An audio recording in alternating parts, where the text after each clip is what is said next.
ఈరోజు మనం భారత ప్రజాస్వామ్య చరిత్రలోనే చాలా కీలకమైన ఒక న్యాయ పోరాటం గురించి మాట్లాడుకోబోతున్నాం.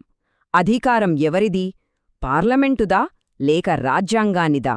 ఈ ప్రశ్న చుట్టూ తిరిగిన కేసే Minerva Mills versus union of India.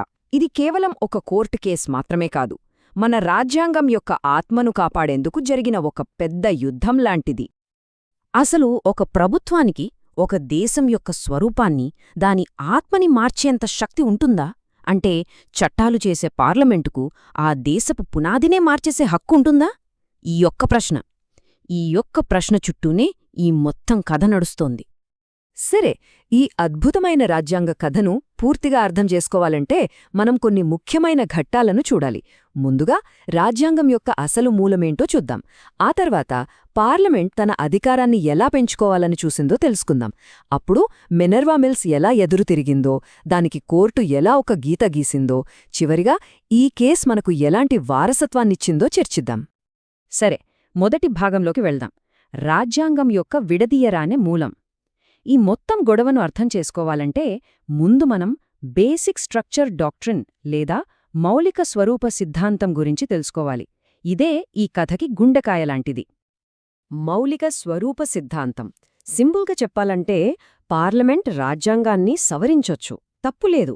కానీ కొన్ని ప్రాథమికమైన, చాలా ముఖ్యమైన విషయాలుంటాయి కదా, వాటిని మాత్రం టచ్ చేయకూడదు. వాటిని మార్చడం లేదా నాశనం చేయడం కుదరదు. అదే ఈ సిద్ధాంతం యొక్క సారాంశం. దీన్ని ఇంకా తేలిగ్గా అర్థం చేసుకోవాలంటే మన రాజ్యాంగాన్ని ఒక పెద్ద బిల్డింగ్లా ఊహించుకుందాం. ఇప్పుడు పార్లమెంట్ ఆ బిల్డింగ్లో ఉన్న గదుల్ని బాగుచెయ్యొచ్చు, కొత్త రంగులు వేయొచ్చు, ఫర్నిచర్ మార్చొచ్చు, ఇలాంటి పనులన్నీ చేయగలదు. కాని ఆ బిల్డింగ్ నిలబడటానికి కారణమైన ఫౌండేషన్ అంటే పునాదిని, దాన్ని కూల్చేయగలదా? అస్సలు కుదరదు. ఆ పునాదే మౌలిక స్వరూపం. సింపుల్. ఓకే, ఇప్పుడు కథలో అసలైన మలుపు దగ్గరికి వస్తున్నాం. పార్లమెంట్ యొక్క అధికార దాహం. అసలు ఇంత పెద్ద రాజ్యాంగ సంక్షోభం ఎందుకొచ్చింది? అప్పటి పరిస్థితులేంటి చూద్దాం. అది 1975-77 మధ్యకాలం. దేశంలో ఎమర్జెన్సీ నడుస్తోంది. అప్పుడు అధికారం మొత్తం ఒకే చోట కేంద్రీకృతమైంది. సరిగ్గా అప్పుడే 1976లో 42వ రాజ్యాంగ సవరణను తీసుకొచ్చారు. దీని ద్వారా పార్లమెంటుకు అపరిమితమైన, ఎవరూ ప్రశ్నించలేని అధికారాలిచ్చేశారు. ముఖ్యంగా అందులోని సెక్షన్ 455 ఏం చెప్పాయంటే, ఇకపై పార్లమెంట్ అధికారానికి హద్దుల్లేవు అని. అక్కడే అసలు వివాదం మొదలైంది. ఒక్కసారి ఈ మార్పుని గమనిస్తే పరిస్థితి ఎంత తీవ్రంగా మారిందో అర్థమవుతుంది. ఈ సవరణకు ముందేంటి పరిస్థితి? పార్లమెంటుకు అధికారముంది, కానీ అది రాజ్యాంగం యొక్క మౌలిక స్వరూపానికి లోబడి ఉండాలి. కోర్టులు దాన్ని సమీక్షించగలవు. కాని ఈ సవరణ తర్వాత పార్లమెంటే సుప్రీం, దానికి అపరిమిత అధికారముంది. దాని నిర్ణయాల్ని ఏ కోర్టు కూడా ఏ కారణంతోనూ ప్రశ్నించడానికి వీల్లేదు. అంటే మొత్తం బ్యాలెన్స్ దెబ్బతిన్నట్టే కదా. ఇక కథలో హీరో ఎంట్రీ.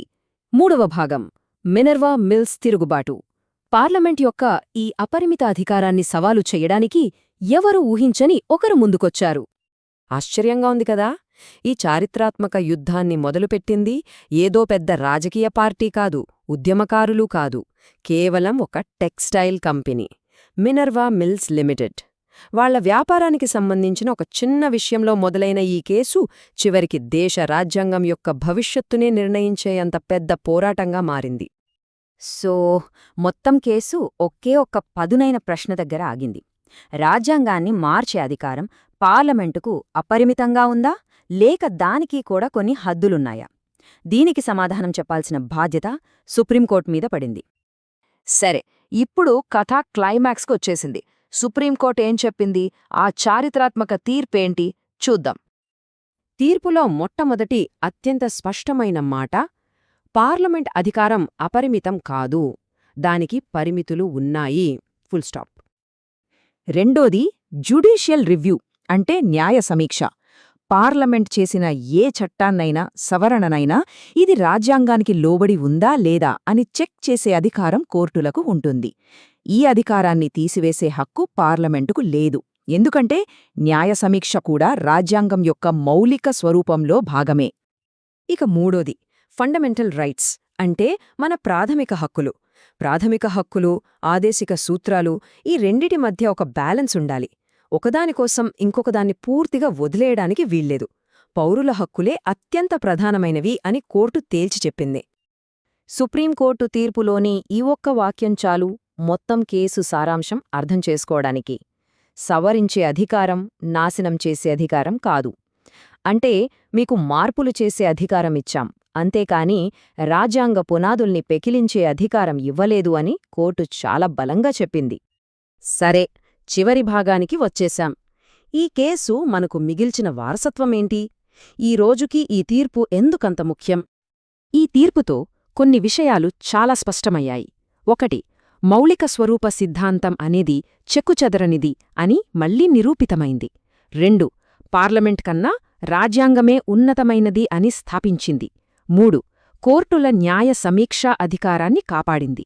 అన్నింటికన్నా ముఖ్యంగా ప్రజాస్వామ్యంలో ఆ 3 స్తంభాల మధ్య ఉండాల్సిన అధికార సమతుల్యతను మళ్లీ నిలబెట్టింది. మనం మొదట మాట్లాడుకున్న ఆ బిల్డింగ్ ఉదాహరణ గుర్తుందా? ఈ తీర్పుతో కోర్టు అదే చెప్పింది. ప్రభుత్వాలు ఆ భవనాన్ని బాగుచెయ్యొచ్చు, చిన్న చిన్న మార్పులు చెయ్యొచ్చు, కానీ ఆ ప్రజాస్వామ్యమనే పునాది మాత్రం ఎప్పటికీ కదలదు, చెక్కుచెదరదు. దాన్ని ఎవ్వరూ కూల్చలేరు. ముగించే ముందు ఒక ప్రశ్నతో వదిలేస్తాను. మన రాజ్యాంగానికి నిజమైన రక్షణ కవచం ఏది? ఎవరు అసలైన రక్షకులు? ప్రజలా, పార్లమెంటా, లేక న్యాయస్థానాలా? దీని గురించి ఆలోచించండి.